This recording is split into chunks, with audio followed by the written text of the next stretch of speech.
Welcome to Kitchen Table Conversations, a series of short and shareable conversation starters for those of us who have or love and support people with a complicated and beautiful brain. Here's your host, Angela Geddes. Hi everyone, and welcome to another edition of Kitchen Table Conversations. My name is Angela and I'm your host today, and I'm just so grateful that you decided to tune in.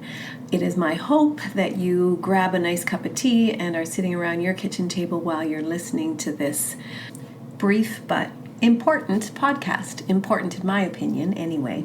So many of you know that I'm a social worker and I work in private practice, and my goal is to support people and to walk alongside, and I do walk alongside some of the most resilient and inspirational, creative, hardworking individuals that you'd ever want to meet. But in spite of all of those attributes, there remains significant challenges for some people. And so many of the people that I support do have a legitimate difficulty finding and sustaining employment, for example, and particularly now finding and sustaining affordable housing.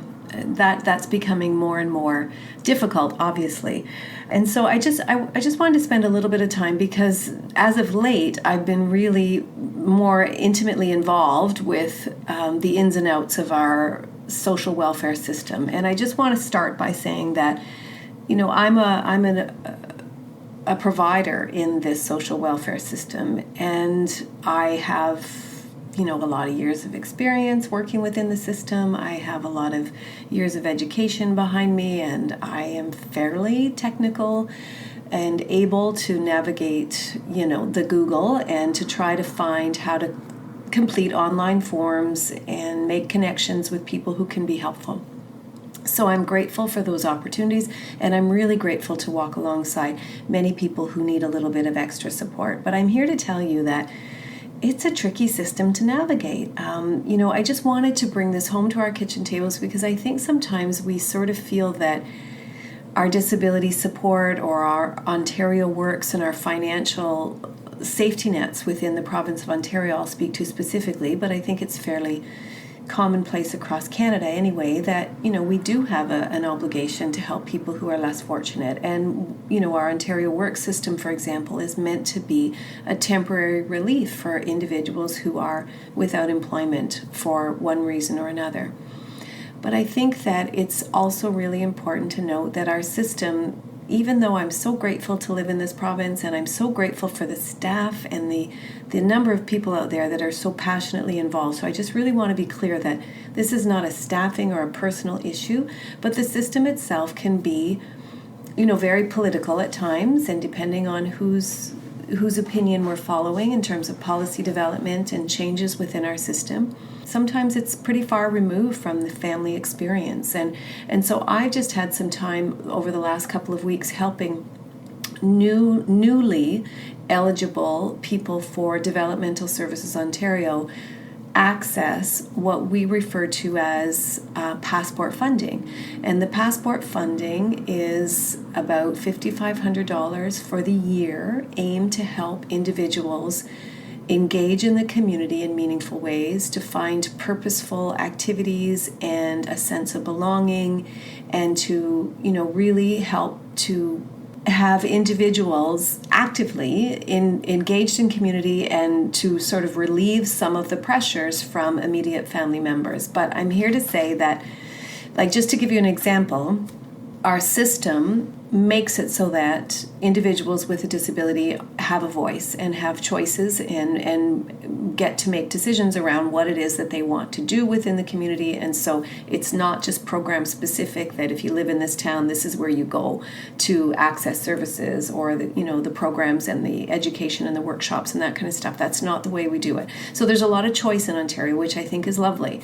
But it also means that individuals with a significant disability are left on their own to make some of these decisions and to access these services independent of direct support. So I'm not here to say that there aren't people at Developmental Services Ontario that are helpful in navigating the logistics of the system, but there is a lot of decision making that's left on their own. And for example, with the passport funding, and this is similar to what the government did not very long ago around around the services that were provided specifically for individuals impacted by or experiencing autism spectrum disorder, for example. So, you used to be able to go to government-funded programs and services that were aimed to specifically address the unique and complex needs of individuals on experiencing ASD. But now what the government decided to do was just remove those services that were publicly funded and instead put money in the pockets of Ontarians. We hear that all the time, put money back in the pockets of Canadians to make decisions around that. But I'm here to say that the $5,000 a year that families who have children with autism receive now are not enough. So it's not providing the families what they need in order to improve outcomes for their children and to help their families function in a good way.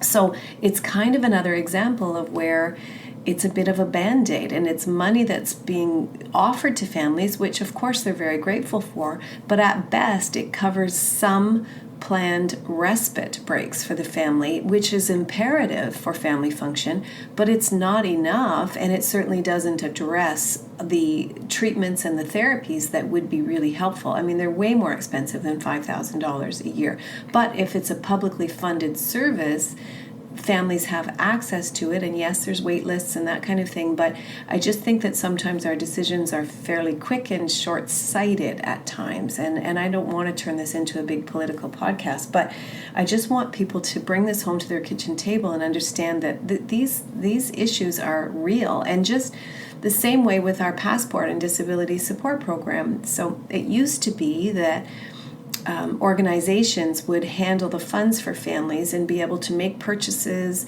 and wait for the reimbursement from the government, and make purchases on behalf of the family members, so that if they needed a gym membership to stay active and healthy, for example, if they needed to engage in the community with an expensive purchase, maybe they needed a computer or they need technical support and extra accommodations, those purchases could be made and provided to the family. But now what we're doing is giving people the opportunity to spend $5,500 a year. But if there's no extra money at the end of the month and there's no credit available to individuals with a disability, how are they supposed to make these purchases and wait for reimbursement? So there was another example where I was involved in some policy development at a federal level.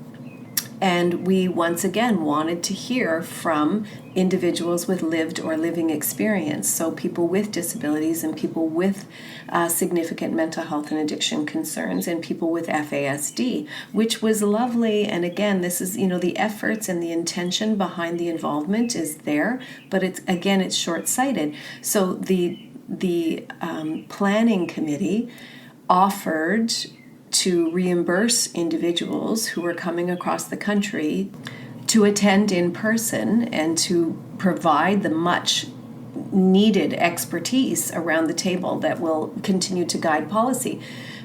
However, we were asking individuals with significant disabilities and financial restraints to go ahead and buy their own flight tickets and arrange to get here, and we'll reimburse you. But how do people do that if they don't have money or the ability to buy the tickets? So again, it's short-sighted. It's policy people who have money in the bank and who just assume, okay, well, we're just going to ask, and it's really important that we hear from them.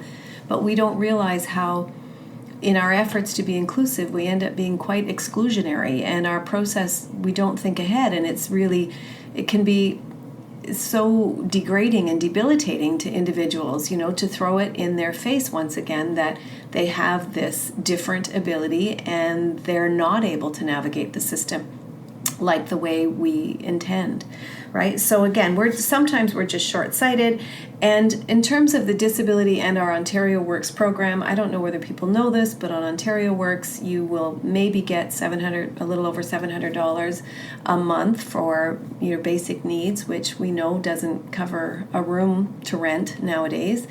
And our Ontario Disability Support Program is somewhere around $1,200 or $1,300 a month, although it's specific to the needs of the individual and if there's other members of the family. Those things are definitely taken into consideration, and there are other opportunities to access additional supports. But basically, that's your income, and I mean that doesn't cover the rent anymore either. So, and it's just sort of ironic to me that when COVID hit, we sort of felt publicly, or at least our government did, that everyone deserved to have at least $2,000 a month in order to cover basic needs, which again is not really enough, but that was the arbitrary decision that was made. But yet people are expected to live with much less than that every month.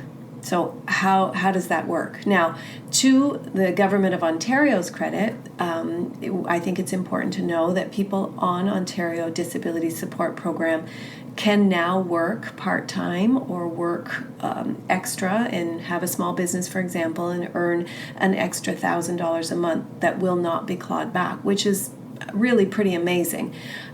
Because there again, there's some hesitancy behind helping people to navigate or to access Ontario Disability Support Program, because then we don't want people to think that they're not capable of working. So having a disability, I don't know whether that's the best term for this, because people do have a condition that impairs their ability to work maybe full-time, but there's tremendous gifts that many people have that are not being utilized because of the reliance on ODSP, or the Ontario Disability Support Program, without the encouragement and the staff or the supports that are community-based that can walk alongside people to make sure that they are reaching their potential. So again, we've got services and we've got supports in place that are meant to do that, but I'm not sure that we're always doing that. So I encourage all the listeners to dig a little deeper, do some of your own research, go back to my website. I've got some links to kind of describe the process and who might be eligible. And from my perspective, I think most of you know that I have a particular passion for our complicated and beautiful and neurodivergent brains, and many of whom have been impacted by prenatal exposures such as alcohol or other illicit substances and recreational drug use, etc. So, I'm very passionate about that, and I'm very pleased to announce that in many cases, the advocacy and the navigation through the system does mean that many more people are eligible for Ontario Disability Support Program, which is crucial. But yet on the other hand, we also need to walk alongside and support people, again, to help them reach potential and not see this as a final, like I can't work right now. But let's help people stay safe, stay within their homes with some extra financial and community-based supports. Let's preserve the family unit, because individuals with FASD or with complicated mental health and addiction issues do need to stay at home with their parents longer. That means that there's an increased risk of conflict and, things to go south. So let's do a little bit of research, and let's try to understand and empathize a little bit with families that are complex, and maybe even do a little bit of volunteer work or help families navigate some of this system, because the system in and of itself does, not on purpose, but it really does fall short sometimes.